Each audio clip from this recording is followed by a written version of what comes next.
जय शिवराय, जय शंभूराजे मित्रांनो.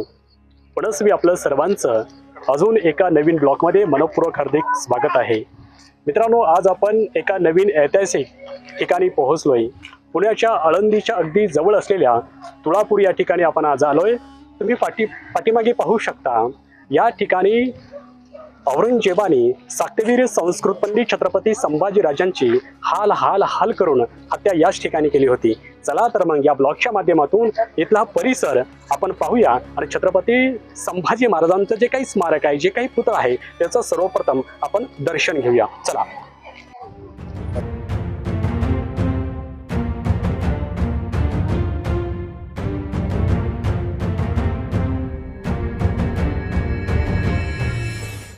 मित्रांनो, आत आल्यानंतर सर्वात पहिली जी समाधी आम्हाला पाहायला मिळते, ही समाधी आहे छत्रपती संभाजी महाराजांचे अत्यंत विश्वासू, निष्ठावंत मित्र आणि स्वराज्यांचे मंत्री कवी कलश यांची.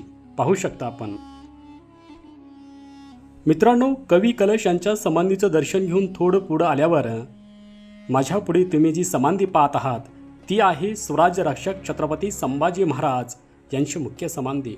होय मित्रांनो, ते हेच पवित्र स्थान आहे जिथं औरंगजेबाच्या अमानुष छळाला समोर न झुकता आपल्या स्वाभिमानासाठी आणि स्वराज्यासाठी शंभूराजांनी हसत हसत प्राणाचे बलिदान दिले. इथं आल्यावर अंगावर शहारे येतातच. चला आपण छत्रपती संभाजी महाराजांच्या पुतळ्यासमोर नतमस्तक होऊया. मित्रांनो, या समाधीसमोर उभं राहिल्यावर केवळ डोळे पाणावत नाहीत तर अंगावर वेगळीच ऊर्जा निर्माण होते. विचार करा, 1689 सालचा तो काळ, जेव्हा औरंगजेबाने शंभूराजांना कैद करून इथं आणलं होतं. त्यांच्यावर अमानुष छळ केला होता, त्यांचे डोळे काढले होते, पण या वाघाने आपल्या स्वाभिमान आणि स्वराज्य कधीच सोडलं नाही. औरंगजेबाने विचारलं होतं, शरण येणार का? तेव्हा याच भूमीत शंभूराजे गरजले होते, मरेन पण झुकणार नाही. औरंगजेबाला वाटलं होतं की संभाजी महाराजांना संपून तो स्वराज्य संपवेल, पण याच पवित्र मातीतून आणि रक्ताच्या थेंबातून लाखो संभाजी जन्माला आले आणि त्यांनी मुघल साम्राज्याला मातीत गाडलं. मित्रांनो, शंभूराजांच्या समाधीचं दर्शन घेऊन आता आपण पुढे निघालो आहोत ऐतिहासिक संगमेश्वर मंदिराकडे. हेच मंदिर म्हणजेच भीमा, भामा आणि इंद्राणी या 3 नद्यांचा पवित्र त्रिवेणी संगम आहे. असं म्हणतात की याच मंदिराच्या परिसरात छत्रपती संभाजी महाराजांना मुघलांनी कैद करून आणलं होतं. त्यामुळे या मंदिराला आणि परिसराला खूप मोठा इतिहास आहे. मित्रांनो,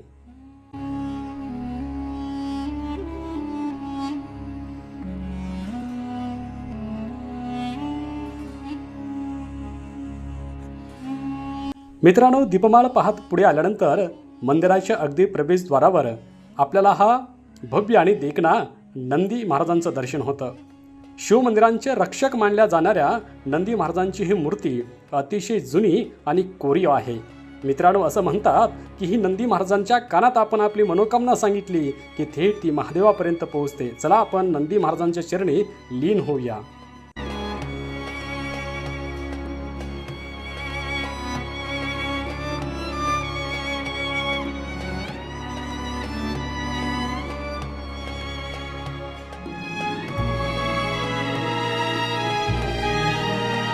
नंदी महाराजांचा आशीर्वाद घेऊन आता आपण आलो आहोत संगमेश्वर मंदिराच्या मुख्य गाभाऱ्यात. समोरच आपल्याला महादेवांचं अत्यंत पवित्र आणि प्राचीन शिवलिंगाचं मित्रांनो दर्शन होतं. बाहेर जरी उन्हाचा कडका असला तर या गाभाऱ्यात पाऊल ठेवताच एक अद्भुत शांतता आणि प्रसन्नता आम्हाला जाणवते. हेच ते ऐतिहासिक मंदिर आहे जिथे छत्रपती संभाजी महाराज महादेवांच्या दर्शनासाठी यायचे. बांधवांनो,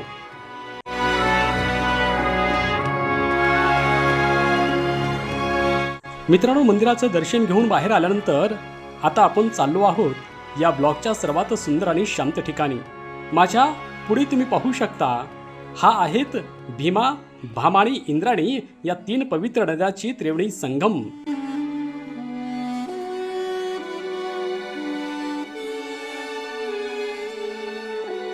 मित्रांनो, या संगमाच्या किनाऱ्यावर उभं राहून जेव्हा आपण इतिहास चालतो तेव्हा अंगावर काटा येतो. साल होतं 1689.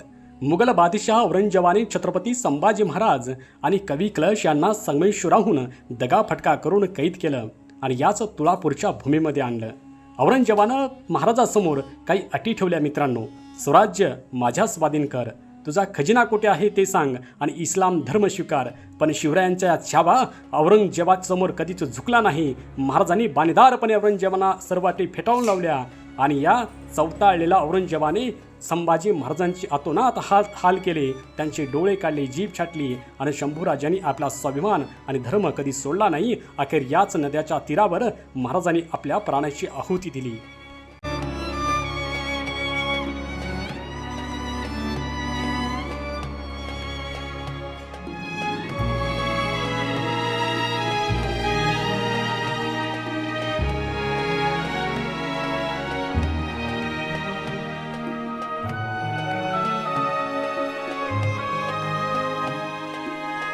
मित्रांनो, सध्या छत्रपती संभाजी महाराज समाधी परिसरामध्ये मोठ्या प्रमाणावर नवीन बांधकाम आणि सुशोभीकरण काम सुरू आहे.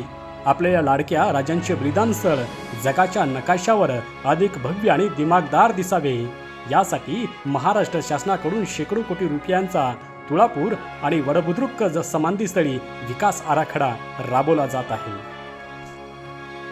तर मित्रांनो, आज आपण या ब्लॉगच्या माध्यमातून छत्रपती संभाजी महाराजांच्या समाधीचं दर्शन घेतलं. कवी कलश यांच्या निष्ठेला वंदन केलं. भीमाबामा इंद्राणीच्या पवित्र त्रिवेणी संगम पाहिला आणि या मातीचा तो धगधगता इतिहास अगदी जवळून अनुभवला. चला तर मग मित्रांनो, पुन्हा भेटूया अशाच एका ऐतिहासिक आणि नवीन प्रवासात. तोपर्यंत जय शिवराय, जय शंभूराजे, जय जिजाऊ.